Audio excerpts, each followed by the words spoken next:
इस वीडियो में हम डिस्कस करेंगे लॉ ऑफ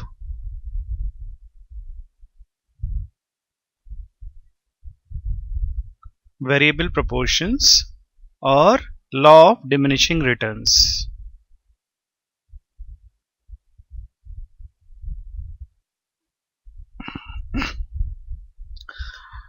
लास्ट वीडियो में हमने देखा था, एक एग्जाम्पल लिया था जिसमें कि सभी फैक्टर्स ऑफ प्रोडक्शन फिक्स थे except one, that is labour.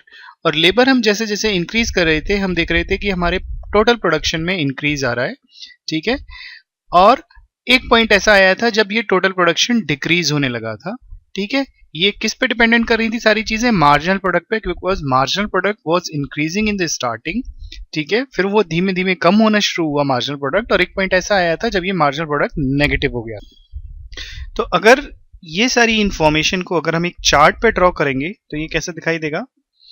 ये हमारा टोटल प्रोडक्ट कर्व है, ठीक है, कि टोटल प्रोडक्शन पहले बढ़ रहा है, एक पॉइंट तक बढ़ेगा, ये लेवल आउट होगा और फिर ये नीचे जाने लगेगा, जैसा कि हमने इस रो में देखा, ठीक है, कि टोटल प्रोडक्ट पहले बढ़ रहा था और फाइनली एक पॉइंट पे ये नीचे जाने लगा। देन ये हमारे एवरेज प्रोडक्ट और मार्जिनल प्रोडक्ट के कर्व्स हैं। तो जब मेरा मार्जिनल प्रोडक्ट हायर था, ठीक है, एपी के हायर था, तो एपी राइज करता है। मैक्सिमम पॉइंट पे आके जब एपी और एमपी का जो मैक्सिमम पॉइंट होता है उस पे आके ये इक्वल होते हैं, ठीक है। और जब एमपी गिरता है तो एपी नीचे गिरता है, यानी कि एवरेज प्रोडक्ट नीचे गिरता है। तो इस चार्ट को हम तीन पार्ट्स में डिवाइड कर सकते हैं।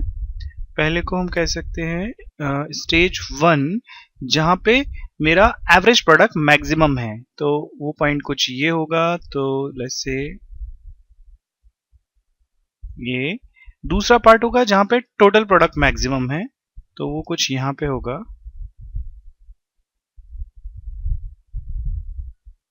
और तीसरा पार्ट उसके आगे का, ठीक है। इनको हम नाम दे सकते हैं, ये क्या है? Increasing return,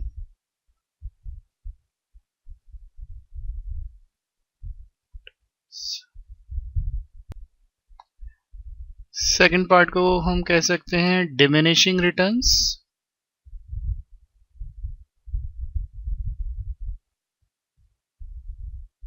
and third part हो जाएगा नेगेटिव रिटर्न्स।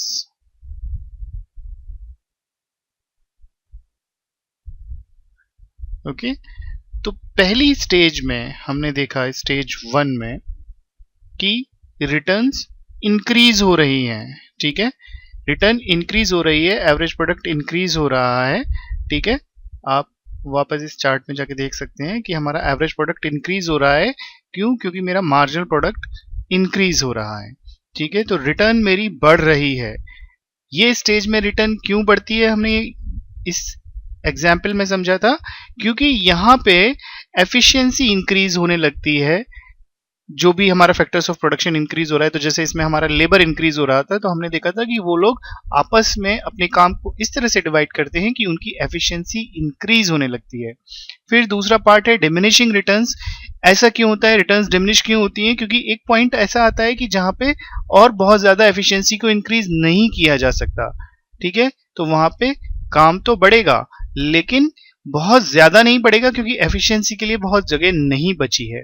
फिर थर्ड स्टेज था इसमें नेगेटिव रिटर्न्स। नेगेटिव रिटर्न्स क्यों आएंगी? क्योंकि एक पॉइंट ऐसा आ जाएगा जब आपकी एक जो सिंगल रिसोर्स है जिसको आप बढ़ा रहे हो, जो फैक्टर ऑफ प्रोडक्शन जिसको आप बढ़ा रहे हो, वहां पे अब उसके बढ़ने की और जगह ही नहीं है, ठीक है। तो जैसे इस एग्जाम्पल में एक्स्ट्रा लेबर इतना नुकसान कर रही थी कि वो बाकी लोगों के भी काम को इफेक्ट कर रही थी, तो maybe due to disturbance या किसी और भी वजह से, तो इसकी वजह से काम डिक्रीज हो रहा था बढ़ने के बजाय, ठीक है। तो ये हमारी तीन स्टेजेस हैं, 1, 2 एंड 3, जिसको हम बोलते हैं लॉ ऑफ वेरिएबल प्रोपोर्शंस और लॉ ऑफ डिमिनिशिंग रिटर्न्स। इसके बेसिस पे अब हम रिलेशनशिप निकाल सकते हैं बिटवीन एपी एंड एमपी, ठीक है। इन दोनों के बीच में रिलेशनशिप क्या है? तो मैं कह सकता हूं when MP is greater than AP, तो एपी इज राइजिंग, ठीक है। एमपी ज्यादा होता है एपी से एमपी ऊपर है, एमपी चार्ट एपी के, तो एपी इज राइजिंग बिकॉज हर मार्जिनल प्रोडक्ट, हर एडिशन पे कुछ एक्स्ट्रा जाने लगता है एपी में, जिसकी वजह से एपी बढ़ता है। When MP is equal to AP, AP is maximum and finally ये पॉइंट था जहां पे एपी मैक्सिमम होता है। And finally when MP is less than AP, तो एपी इज फॉलिंग।